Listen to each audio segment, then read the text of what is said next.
बच्चों, प्रतिलोम त्रिकोणमिति फलन के बाद आपको आव्यूह चैप्टर का पाठ भेजा गया है। आशा है आप लोगों ने बड़ी बात पढ़ा होगा, समझा होगा।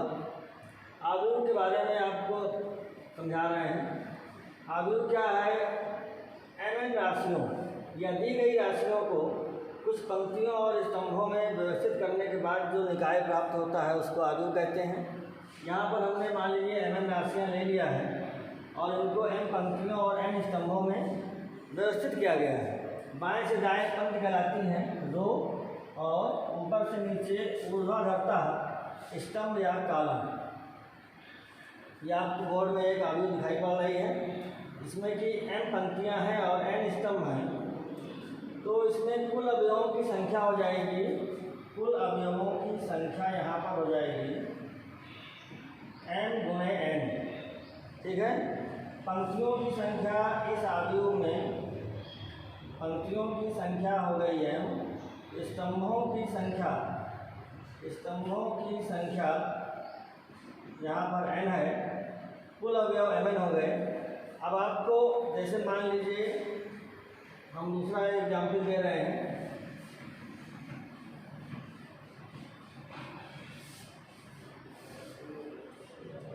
ये एक आव्यूह हमने लिखा और आव्यूह को हम लोग कैपिटल लेटर से डिनोट करते हैं और इस प्रकार बड़े ब्रैकेट के अंदर लिख देते हैं। 2 3 1 9 7 6 5 4 0। ये आपका एक आव्यूह है, इसमें 3 पंक्तियाँ और 3 स्तंभ हैं। तो इस आव्यूह की कोटि होती है पंक्तियों की संख्या गुणे स्तंभों की संख्या, पंक्तियों की संख्या गुणे स्तंभों की संख्या। दी गई आव्यूह में 3 पंक्तियां हैं, 3 स्तंभ हैं, तो इस आव्यूह की कोटि हो जाएगी 3 गुणे 3। इस आव्यूह को हम लोग वर्ग आव्यूह कह सकते हैं, स्क्वायर मैट्रिक्स। अभी आपको आव्यूह के प्रकार बताए जाएंगे, उसमें हम बताएंगे ऐसी आव्यूह जिसमें पंक्तियां और स्तंभों की संख्या बराबर होती है, उसे वर्ग आव्यूह कहते हैं। पहली पंक्ति को R1, दूसरी पंक्ति को R2, तीसरी पंक्ति को R3। इसी प्रकार पहले स्तंभ को C1 कैपिटल लेटर में, दूसरे स्तंभ को C2 और तीसरे स्तंभ को C3 से व्यक्त करते हैं।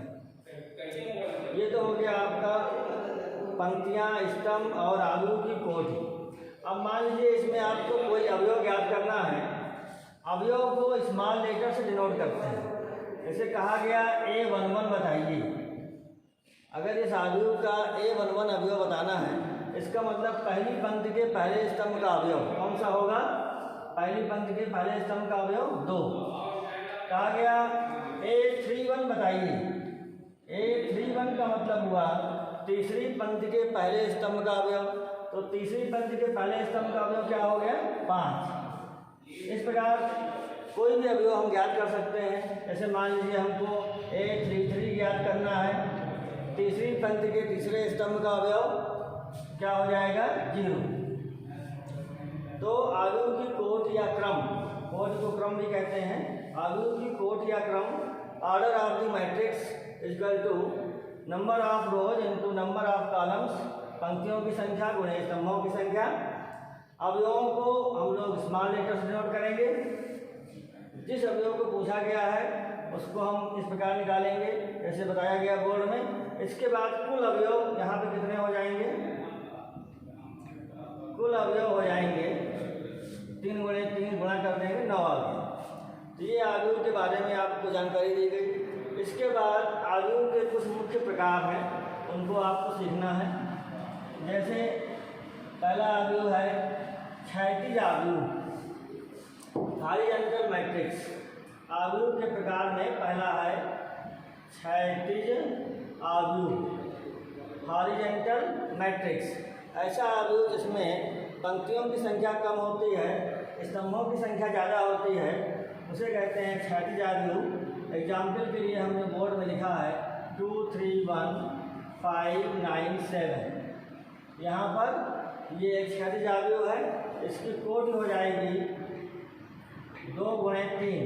पंक्तियों की संख्या 2, स्तंभों की संख्या 3। ये हो गया आपका हॉरिजॉन्टल मैट्रिक्स। इसके बाद ऊर्ध्वाधर आव्यूह, ऊर्ध्वाधर आव्यूह वर्टिकल मैट्रिक्स, ऐसी आव्यूह जिसमें पंक्तियों की संख्या अधिक, स्तंभों की संख्या कम होती है, उसे कहते हैं ऊर्ध्वाधर आव्यूह। एग्जाम्पल के लिए ऐसे एक आव्यूह बी है, ऐसे लिख दिया हमने 2 3 1 5 7 9। अब इसकी कोटि हो गई 3 गुणे 2। यहाँ पर 3 पंक्तियाँ हैं और 2 स्तंभ हैं, तो इसकी कोटि हो जाएगी 3 गुणे 2। ये आपका हो गया क्षैतिज आव्यूह और ऊर्ध्वाधर आव्यूह। इसके बाद आपको बताया गया है पंक्ति आव्यूह या पंक्ति सदिश। पंक्ति आव्यूह या पंक्ति सदिश ऐसा आव्यूह होता है जिसमें या पंक्ति सदिश रो मैट्रिक्स और रो वेक्टर, ऐसा आव्यूह होता है जिसमें केवल एक पंक्ति होती है 2 0 3। ये पंक्ति आव्यूह का एग्जाम्पल हो गया। इसकी कोटि हो जाएगी, क्योंकि इसमें एक पंक्ति है, पंक्तियों की संख्या गुणे 1 2 3 स्तंभ है, तो कोटि हो गई 1 गुणे 3। इसके पश्चात आपको कॉलम मैट्रिक्स, कॉलम मैट्रिक्स है स्तंभ आव्यूह, इसी का उल्टा हो जाएगा कॉलम मैट्रिक्स या कॉलम वेक्टर। ऐसा आव्यूह जिसमें केवल एक स्तंभ होता है, जैसे 1 0 2, ये आपका हो गया कॉलम मैट्रिक्स, इसमें केवल एक स्तंभ होता है। इसकी कोटि हो जाएगी पंक्तियों की संख्या 3, स्तंभों की संख्या 1। इसके पश्चात आपको बता रहे हैं वर्ग आव्यूह। वर्ग आव्यूह जैसे कि हम पहले भी चर्चा कर चुके हैं, वर्ग आव्यूह नाम से ही स्पष्ट है, स्क्वायर मैट्रिक्स मतलब ऐसा आव्यूह जिसमें पंक्तियों और स्तंभों की संख्या समान होती है। ये हमने एक वर्ग आव्यूह लिख दिया, मान लीजिए लिखा हुआ है 2 3 4 5। ये आपका 2 कोटि का वर्ग आव्यूह कहलाएगा, इसमें पंक्तियों की संख्या 2 हो गई और स्तंभों की संख्या भी 2 हो गई, तो इसकी कोटि हो गई 2 गुणे 2। और इसके बाद वर्ग आव्यूह में एक मुख्य विकर्ण होता है leading diagonal. Upper left corner से लोअर राइट कॉर्नर को मिलाने वाला जो डायगोनल होगा उसको हम कहेंगे मुख्य विकर्ण, मुख्य विकर्ण या लीडिंग डायगोनल।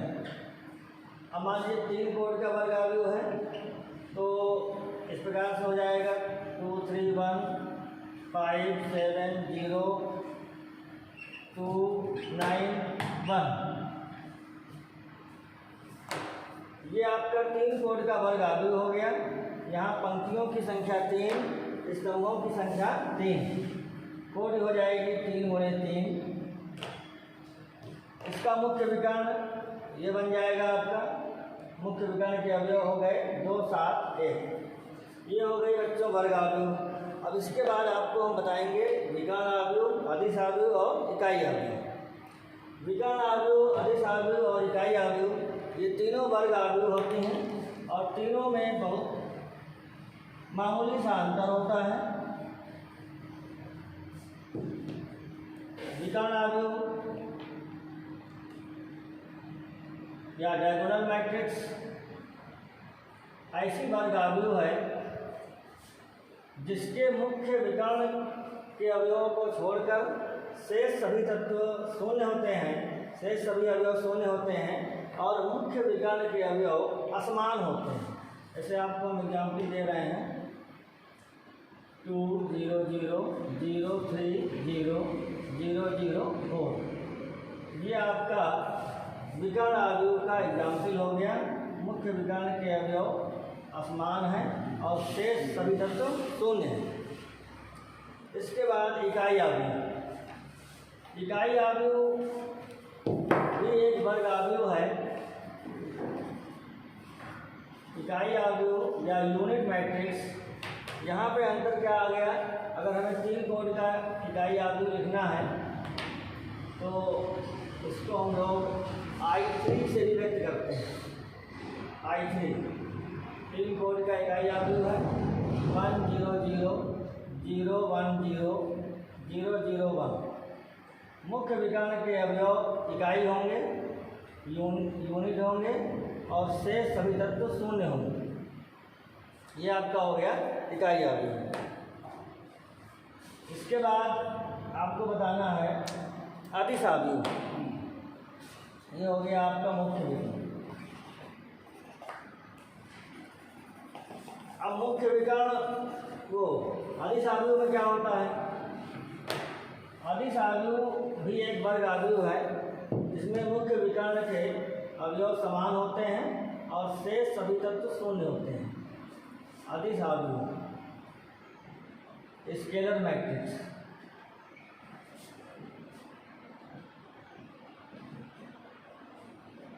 तो मान लीजिए एग्जाम्पल के लिए हमने लिख दिया के 0 0 0 के 0 0 0 के। तो ये आपकी एक अदिश आव्यूह है।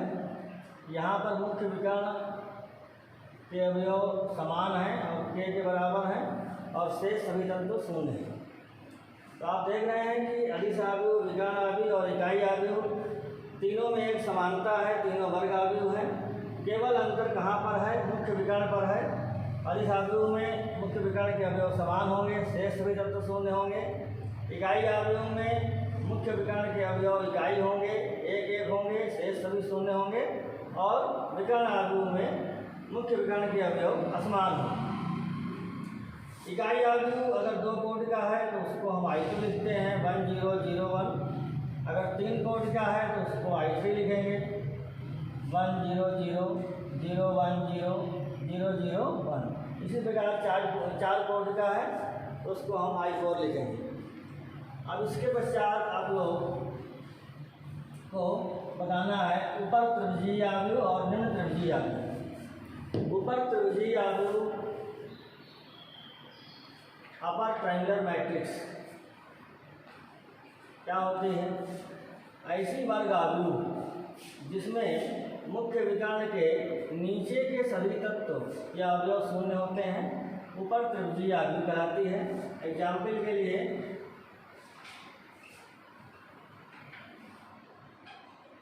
आपको बोर्ड में हम लिख रहे हैं, ये आपका एक अपर ट्रायंगुलर मैट्रिक्स है इसमें कि मुख्य विकर्ण के नीचे के सभी अवयव क्या हैं? शून्य हैं। ऊपर भी अगर एक आध शून्य है तो उससे कोई फर्क नहीं पड़ता है, लेकिन मुख्य विकर्ण के नीचे के सभी अवयव शून्य होने चाहिए। ये हो गया ऊपर त्रिभुजीय आव्यूह। इसी प्रकार है निम्न त्रिभुजीय आव्यूह, इसका जस्ट उल्टा हो जाएगा। निम्न त्रिभुजीय आव्यूह में मुख्य विकर्ण के ऊपर के अवयव शून्य हो जाएंगे और नीचे के अवयव जो है वो निम्न त्रिभुजीय आव्यूह। उसमें क्या होगा? एग्जाम्पल, मुख्य विकर्ण के ऊपर के अवयव शून्य हो जाएंगे और नीचे संख्याएं हो जाएंगी। मान लीजिए ये हमने लिख दिया, ये आपका निम्न त्रिभुजीय आव्यूह का एग्जाम्पल हो गया। अब बच्चों आपको आव्यूह के प्रकार हमने कुछ बता दिए। अब 2 आव्यूहों की समानता, इक्वलिटी ऑफ 2 मैट्रिसेस। तो 2 आव्यूह समान और बराबर तभी होंगे जब उनकी कोटि या क्रम बराबर हो और उनके संगत अवयव बराबर हो। 2 आव्यूहों की समानता, इक्वलिटी। 2 आव्यूह समान तभी होंगे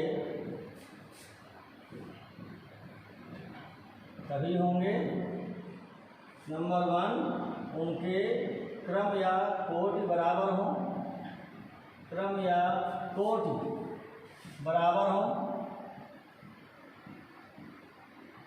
और उनके संगत अवयव बराबर हो। जैसे मान लीजिए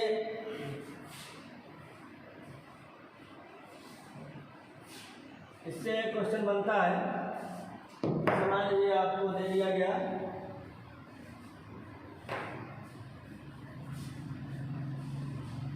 plus 1 5 0 y equal to 7 5 y minus 2, या यहाँ पे हमने लिख दिया 0 और यहाँ पे लिख दिया मान लीजिए 9। ये दोनों आलू समान हैं, दोनों की कोटियाँ समान हैं।